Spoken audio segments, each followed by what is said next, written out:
Welcome back to Embrace Life and Thrive podcast with Sabrina for season 2, episode 5. Today I'm going to be talking about ways to support your body through grief, as this week is the 2-year mark of us losing our first baby Promise.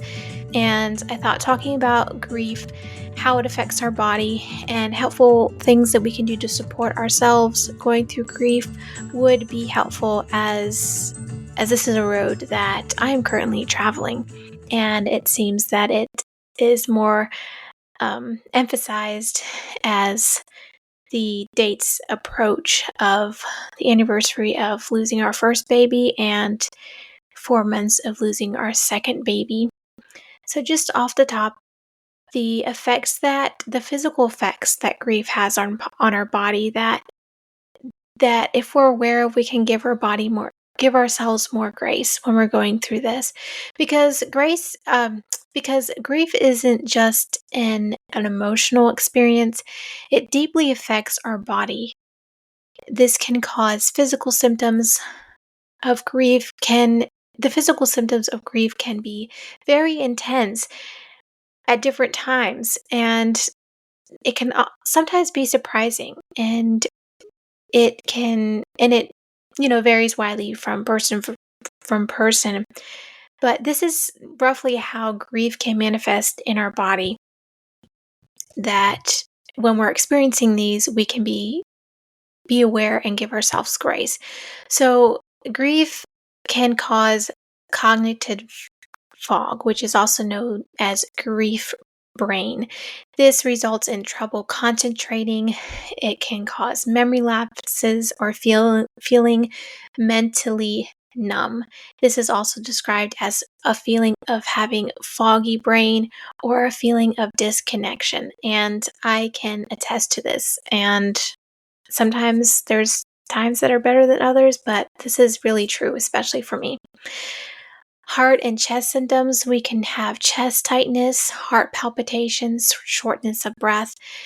This is called broken heart syndrome, which this can mimic a heart attack. It can be really scary. I know I've had symptoms like this, and it can be really scary, but realizing this is the effects of grief on our body can make us more aware.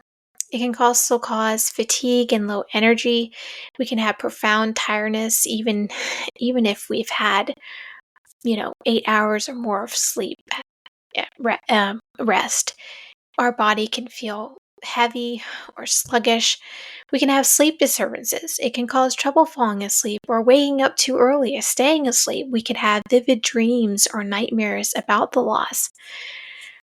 We can have digestive issues, loss of appetite, or the opposite, overeating. We can experience nausea, stomach pain, constipation, or diarrhea because the stress impacts the gut and brain axis. I can attest to, so far, all these symptoms. I have learned recently that constipation. Okay, so constipation is trouble having bowel movements, right? And it can vary for each person how long the bouts of constipation can last. But I have learned recently that when I take time to express my grief, whether that's journaling, praying, talking to a friend, but I mostly notice it when I allow myself to weep and cry and really sit with the reality of grief. I notice that when I am releasing the emotions of grief, then my body is able to release the digestive issues. It's gonna sound funny, but I'm able to have more regular bowel movements. So keeping this in mind, if you're struggling with constipation and with digestive issues, there's a direct connection to grief, and stifling those emotions, stifling the grief, is not aiding our body, and releasing that will help our body release other things that it needs to do. Grief can cause weakened immune system. We're more prone to illness or have slower healing processes. It can cause more inflammation and cause our cortisol to spike, which then results in suppression of our immune response.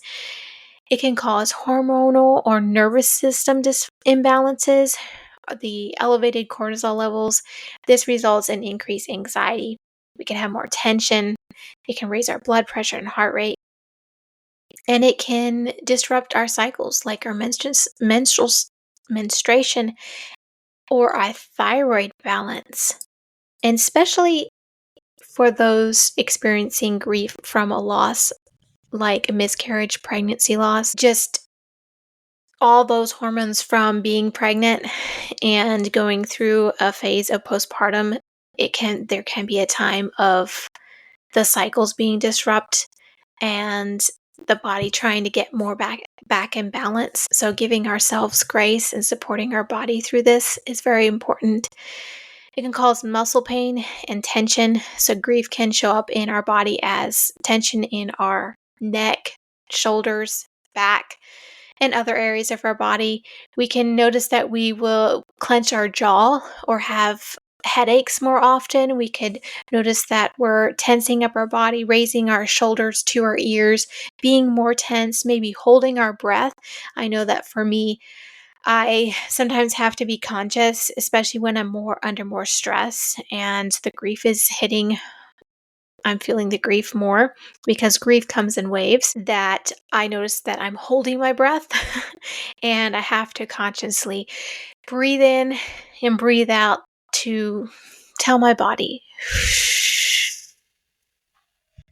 and sit with this grief. So some ways that we can support our body through grief is to take time for gentle movement, walking, stretching, yoga, making efforts to move our body. This will help boost our serotonin and decrease cortisol, so boost the dopamines to help improve, happy hormones. Hydration and nourishing our bodies with nourishing foods, even if in small amounts. So if you're having trouble eating, you eating smaller amounts and things that are high protein and healthy fats and carbs are still going to fuel our body. Sleep routines and rest, having sleep routines that help support us wind down, calm our mind, and help support sleep at night. I know for me, I have used homeopathic medicine for this and magnesium baths, light stretching at night, taking a walk outside, deep breathing. Having a grief journaling or doing grief journaling or talking with a therapist or trusted person is very helpful. Being able to talk to a trusted person and having somebody giving you that space is really helpful.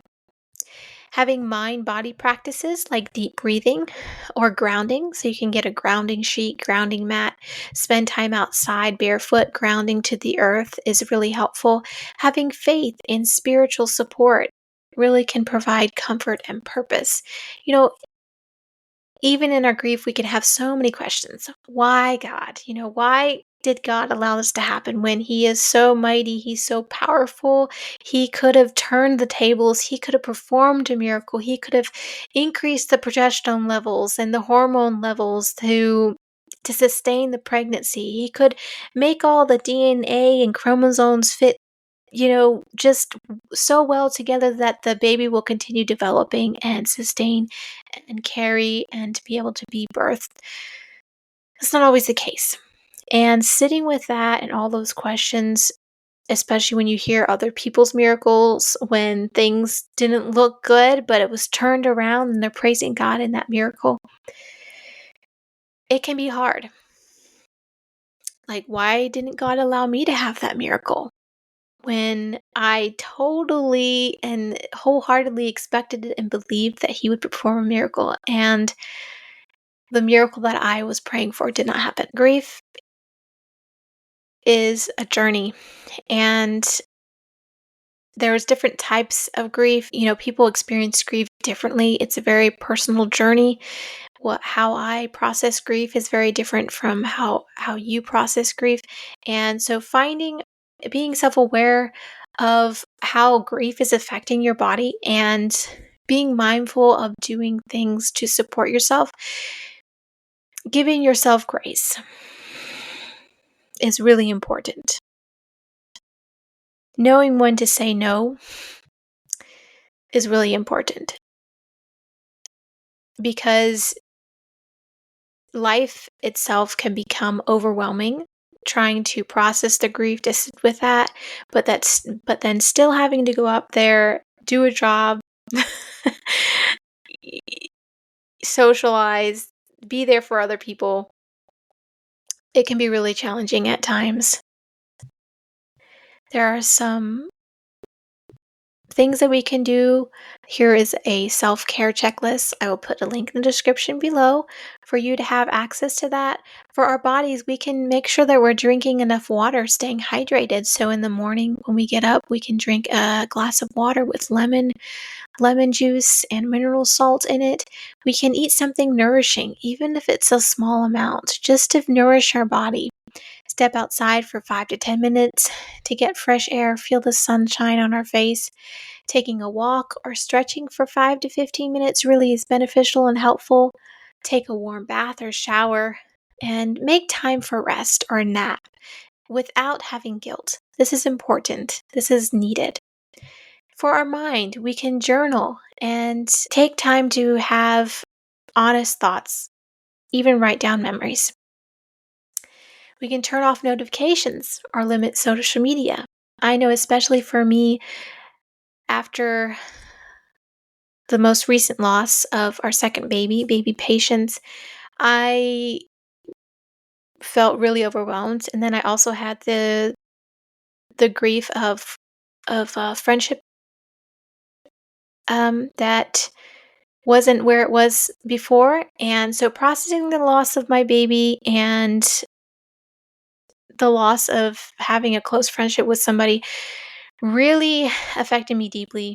And I found that turning my phone on Do Not Disturb, where I don't get notifications, has been life giving.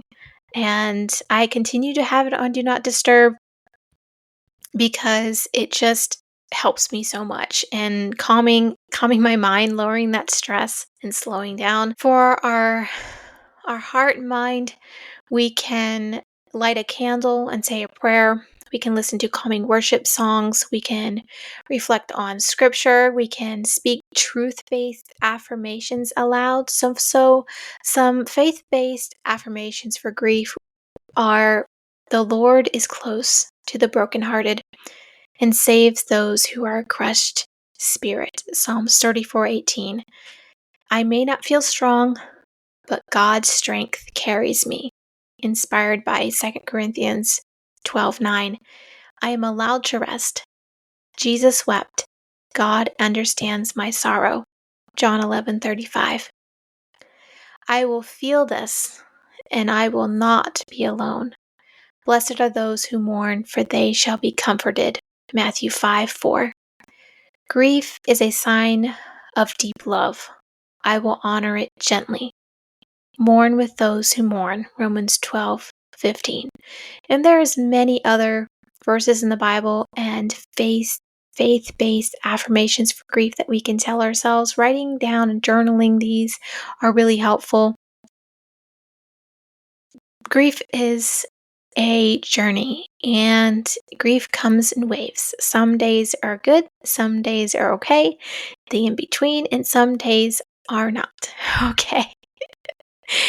And being self-aware and learning to give yourself grace through it all is so important.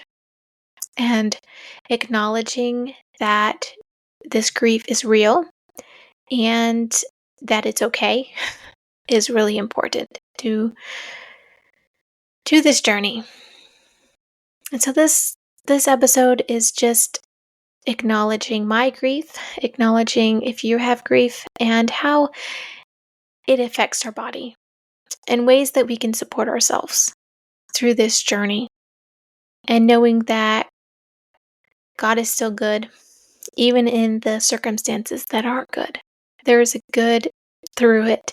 There's good to be had through it, even though it's devastating. And knowing that God is on our side, that He hears our heart and He sees our tears, He knows what is on our heart when we don't have the words to express it. So I hope that if you are traveling a road of grief, whether that is grief from infertility, grief from the loss of a loved one, grief from pregnancy loss, miscarriage, whatever the source of your grief is, I hope this episode has been encouraging to you that what you're experiencing is normal, and giving yourself grace is so important, and learning to rest in God's goodness and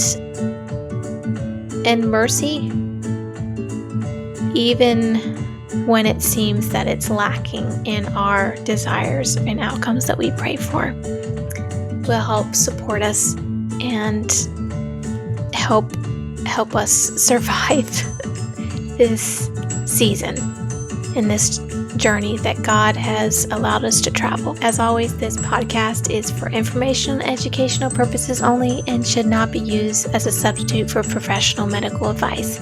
Thanks for joining me today. If you enjoyed this episode, please hit that subscribe button, share with a friend, and leave a review on your preferred platform. I'd love to hear your thoughts. Until next time, continue to embrace life and thrive where God has planted you right now.